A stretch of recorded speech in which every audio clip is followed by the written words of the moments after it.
Mas o senhor, pela legislação trabalhista, acho que é 57, lá o parejo, o senhor, não, mas o senhor tem que defender o seu garçom, porque se ele tiver uma doença tabaco relacionada, um infarto, ele pode lhe processar. E como é que vai ficar? Esse, aliás, foi o grande motivador da lei da Califórnia. A lei da Califórnia, a lei antitabagista da Califórnia,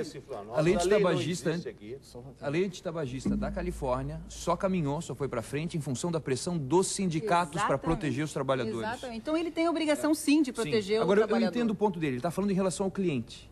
O cliente que vem, e esse foi um ponto que nós debatemos muito com o pessoal dos bares e hotéis.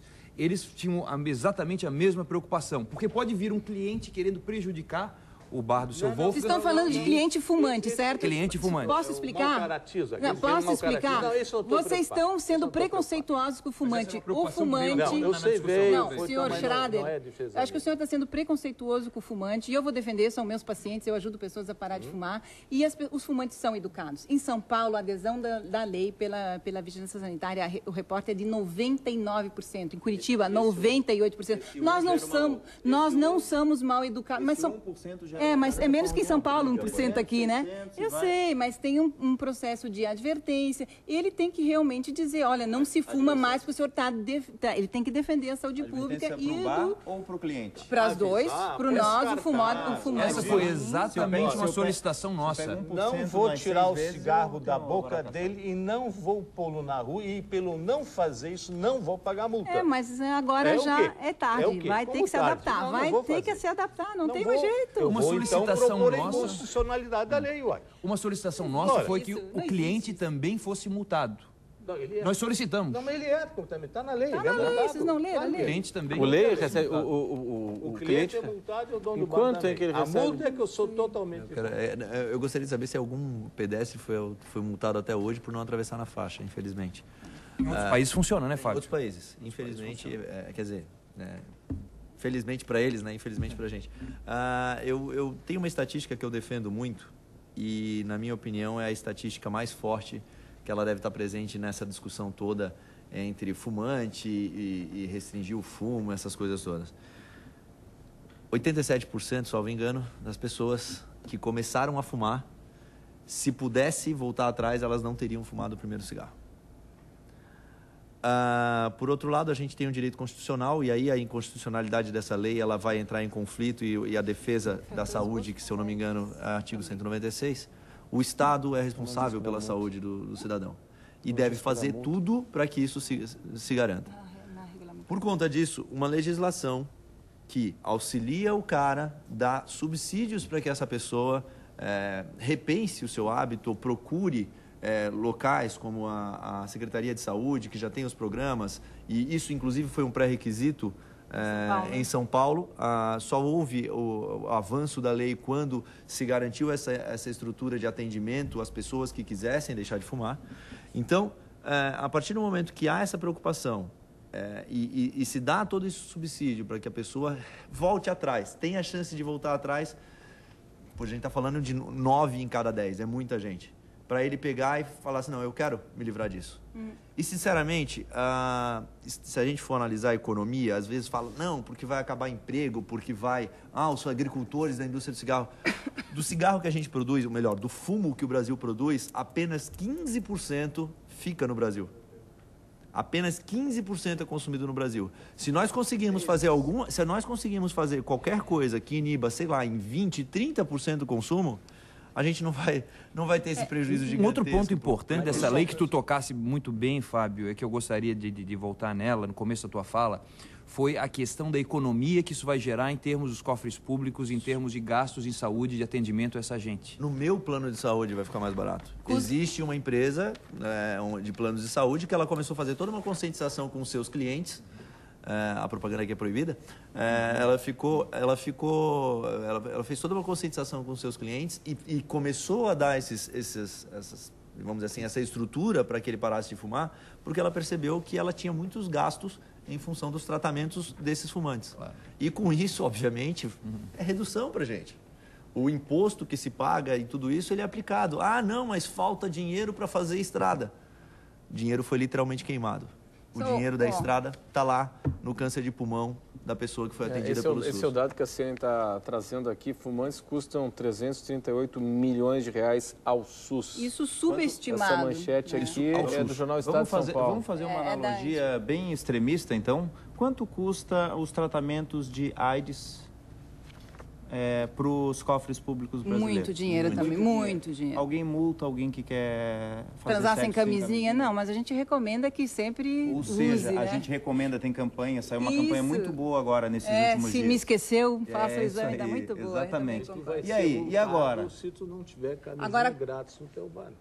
Mas tem grátis, tem grátis. É só entrar no posto de saúde e o senhor pega quantas quiser. Mas se não tiver, tem que ser multado também. Mas tem, pode ir lá. Tem que multar o proprietário, trabalhar em conscientização, gastar todo esse dinheiro que está sendo gasto agora na fiscalização dos bares, na aplicação de multa nos bares, por que não gastar nós estamos dinheiro em falando campanhas de doença publicitárias? crônica, por exemplo, estamos falando de infarto de câncer. Esse eu posso dizer, cada um custa 50 mil reais. Cada canceroso que entra, por exemplo, no CEPOM, custa em torno de 50 mil. Cada infartado, que nós vamos estar reduzindo 1/3 ano que vem, custa 50 mil. Então, isso é muito dinheiro. Mas eu acho que a legislação tem um ponto muito favorável que vocês estão esquecendo. Ela devolve a liberdade ao fumante, porque todos, 80% querem deixar de fumar. Então, essa lei, ela não limita a liberdade, ela devolve a liberdade que a dependência química tirou, porque toda dependência química, nenhum dependente químico é livre. Nós estamos devolvendo a liberdade aos cidadãos que entraram nessa, numa roubada, feita propaganda na década de 70, entendeu? Uma propaganda enganosa, chamando de free, entendeu? Ninguém é livre quando tem uma dependência química. Nós estamos devolvendo a liberdade.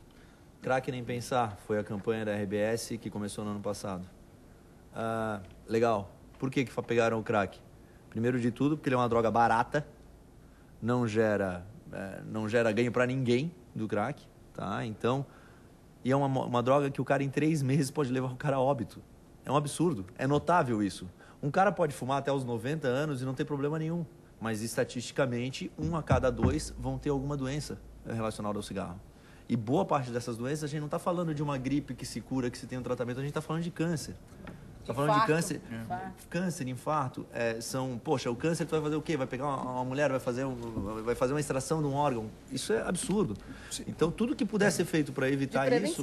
E aí, uma coisa que o Bahia falou em termos de medidas socioeducativas. Eu acho que isso é fundamental. Mas elas demoram muito. A legislação, daqui a um ano a gente tem essa redução, gente. A medida socioeducativa, ela dura gerações. E uma lei dessas não gera resultados imediatos. Exato. Então, essa é outro ponto muito positivo dessa legislação. Foi a lei seca. Quem é que vai negar os benefícios da lei seca? Eu entendo que houve questões econômicas da lei seca, adaptações, eu vejo isso notoriamente na cidade. Depois da lei seca, aumentou-se os números de bares regionais em bairros. Caiu alguma coisa que era mais afastada. A violência no trânsito, num primeiro momento, houve um impacto, depois já voltou tudo ao normal. Infelizmente, faltou fiscalização. Principalmente aqui. Infelizmente, faltou fiscalização. Mas houve em Brasília continua de 23%. Sério, a gente está falando de 23% num acidente fatal. Eu preciso chamar o intervalo comercial, vamos para o intervalo e até já. É rapidinho. A lei antifumo em Florianópolis passa a valer a partir do dia 25 de março.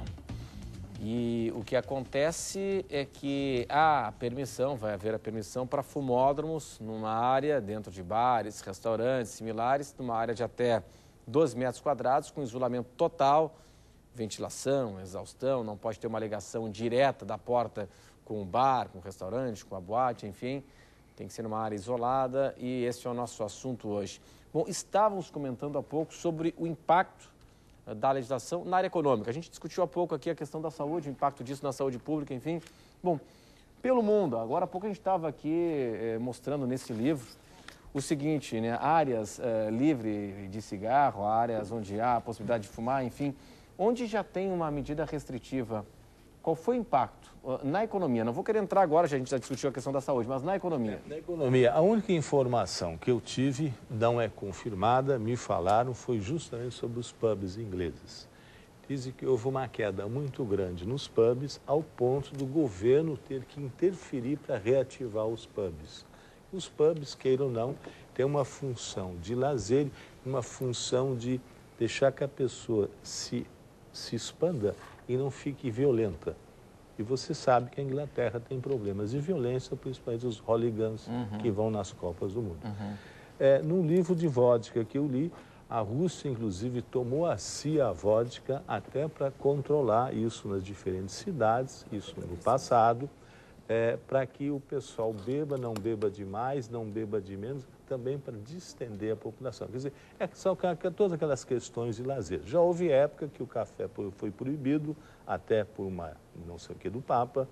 Por quê? Porque o pessoal ficava demais no café e não ia para casa cumprir a função de pai e marido.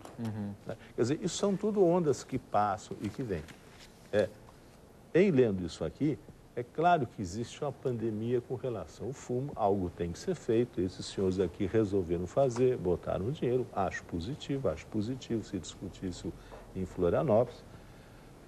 Qual é a posição do sindicato e da federação?